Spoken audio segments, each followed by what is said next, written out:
what provisionists have done is they've said, no, I think the Augustinian grid, which Arminianism and Calvinism are firmly planted on, we just think that grid is totally wrong. It starts with the wrong starting point. And we need to remove ourselves from that grid because the grid is not a biblically based grid in our estimation, obviously.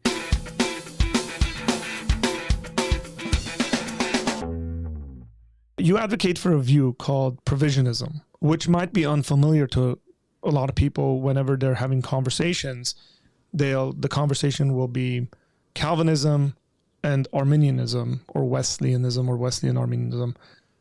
Maybe some people might be aware of kind of Molinism. When I make that comment, usually I gotta do kind of a historical explanation and philosophical explanation of what it is, because they just don't know that there is a view like that unless they're in certain crowds. Provisionism might be one of these things where they're like, what? I've never heard this. It's always been Arminianism, Calvinism. How would you structure provisionism in that conversation? Yeah, a lot of people aren't really aware of kind of the historical development of these different theological or soteriological ways of thinking. Under the Augustinian or more westernized, development of Christianity, and for those that don't know, Augustine, the late 4th, early 5th century, was very influential, probably the most, besides the authors of the Bible themselves, probably the most influential theologian and writer in the early church, patristic era, and he had a huge amount of influence on the direction of especially the Western Church, less so in Eastern Orthodoxy, but some influence there as well, I'm sure. But all that to say is that when the Reformation came about, a lot of what Augustine taught, at least portions of it, were kind of reignited. And some of those thoughts had to do more with the predestinarian controversies and the concepts and ideas that are often debated now among Calvinists and Arminians. Now, what people fail to recognize sometimes is that Arminian theology, and that's not to be confused with Armenian, but Arminian, correct, as you probably are well aware, based upon a spelling of one or two letters difference. And so the Arminian, based upon Jacobus Arminius, a Dutch reformer, he was a student of Beza, who was from the line of John Calvin, a student of Calvin. And so our Jacobus Arminius grew up under the Calvinistic theology. And the way he became so famous is he was a really good preacher and very successful in his church and what he did, but he stood up against several points of theology from Beza. And some of those points became popularized later by what were called the Remonstrants. And these were developed into what we've known today as the 5 points of Calvinism, which were actually 5 points of the Remonstrants, those opposed to the Calvinistic theology. And so that grid of thinking, that Augustinian grid, if for lack of a better word, that grid was kind of created. And then everything that was debated on that grid, so to speak. And what we have done in our particular perspective is to kind of remove ourselves from that Augustinian grid to say, well, we think Augustine made some mistakes back in the 5th century, and he abandoned, even by Calvinist historians' own estimation, he abandoned some fundamental orthodox teachings of the earliest church fathers. The earliest church writings did not, for example, teach that all people are born unable to believe the gospel. That was an idea and a concept that he introduced into the church for the very first time. Prior to Augustine, every early church father that we are aware of taught that people were capable, by God's design, in other words, the way God created us, with the capacity to accept or reject the gospel appeal. And it was only when Augustine really began to debate with Pelagius that these concepts and ideas of total moral inability, the T of tulip, and this concepts of unconditional election, the U of tulip, irresistible grace, the I of tulip, these ideas were first introduced into the church around the 5th century, kind of flowing from that debate with Pelagius. There's a lot more that could be said there, sure, but what provisionists have done is they've said, no, I think the Augustinian grid which Arminianism and Calvinism are firmly planted on. We just think that grid is totally wrong. It starts with the wrong starting point.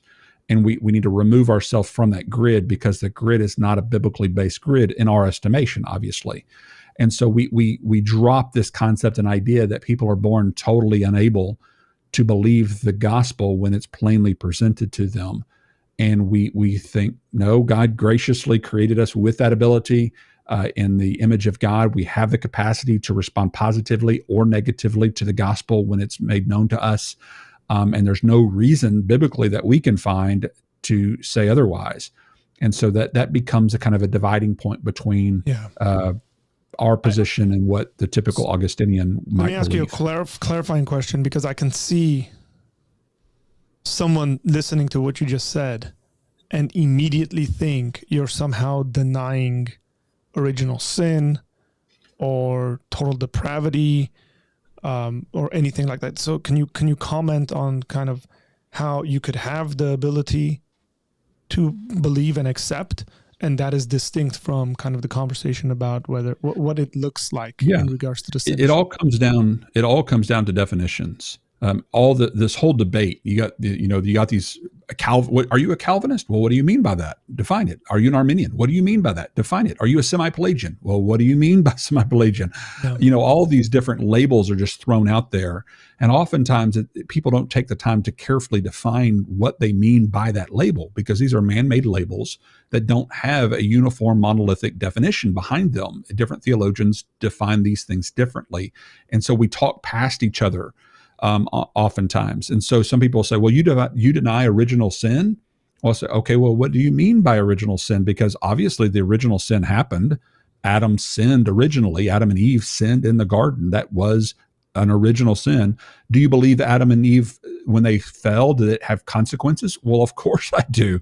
Of course it had consequences. That's what original sin is all about, is what are those consequences? And there have always been debates, even among the Reformed tradition, over what are the consequences of sin. Do we inherit a guilt because of what Adam did? Or are there just natural consequences that happened by being cast out of the garden? What are those consequences? What does that mean? What does it mean to be born guilty for what your grandparents did? Because the Bible seems to indicate in Ezekiel and there's several other passages that we're not held accountable for our parents' sin. So how do you reconcile that? There have been debates over this, again, among even the Reformed. In fact, it was interesting. I had Dr. Adam Harwood, who wrote a great systematic, if you're looking for one, called Christian Theology, Biblical, Historical, and Systematic by Dr. Adam Harwood. He was on the program not long ago, and he told me something I had not heard yet, but that Martin Luther actually called Ulrich Zwingli a Pelagian, because he didn't believe the exact same thing that Luther did about inherited guilt. And so even among the Reformed, they toss these labels at each other that are virtually meaningless, because it's whoever's to the left of me is, a liberal. Same thing is, who is ever to the left of me on this soteriological scale is a semi-Pelagian or whatever, or a full-on Pelagian, whatever you want to call them. And it doesn't really mean a lot unless you really define what that is, what that means. And so I know that's probably a long way to answer your question, but it really does come down to defining those terms very specifically, so you know what you're saying when you're calling somebody a particular label. Yeah. So one of the major aspects of provisionism is, I've seen so many videos where you're like, hey, stop saying election is not a biblical thing. Because quite often it's kind of introduced like that. Like, do you believe in election or do you not believe in election? First and foremost, both Calvinists and Arminians believe in election. It's the way they define the election and the method of it and how it happens and what God does based on what God does. That's where the disagreement is. Nobody's standing there saying, no, this election stuff, I just don't like it. And anybody who does isn't well trained in regards to doing theology. Now, it's a huge pet peeve of mine, and I hear it all the time for those that believe more like I do. And they'll say things like, well, I just don't believe in predestination. I just don't believe in election, those kinds of, and they're just like, oh no, don't say that. You do, if you're a Bible believing Christian, you you do believe in election, you do believe in predestination, you just don't believe in Calvinistic election or Calvinistic predestination. And so that's been one of the reasons I've started the program, is to help people to understand, what does election look like, or what does predestination look like from a non-Calvinistic interpretation of those same texts. Because Calvinists, you can say what you want to about them, they've done a lot better job than the other side has done about getting their message out. And people, because of that, consequently, have really adopted their understanding of what predestination is and what election is. And so anytime anybody hears the word election, they automatically think, oh, that means certain individuals were chosen before the foundation of the world to be caused to become believers so that they would certainly be saved. And they automatically think that's what predestination is. That's election. And our job as non-Calvinists, or those that don't interpret the Bible that way, is to say, okay, what does the Bible mean when it talks about being predestined? And what does it mean when it talks about being chosen, us being chosen in him before the foundation of the world to be holy and blameless? What does that mean from our perspective if it shouldn't be interpreted the way the Calvinist has interpreted it? And that's what we unpack on our program at Soteriology 101.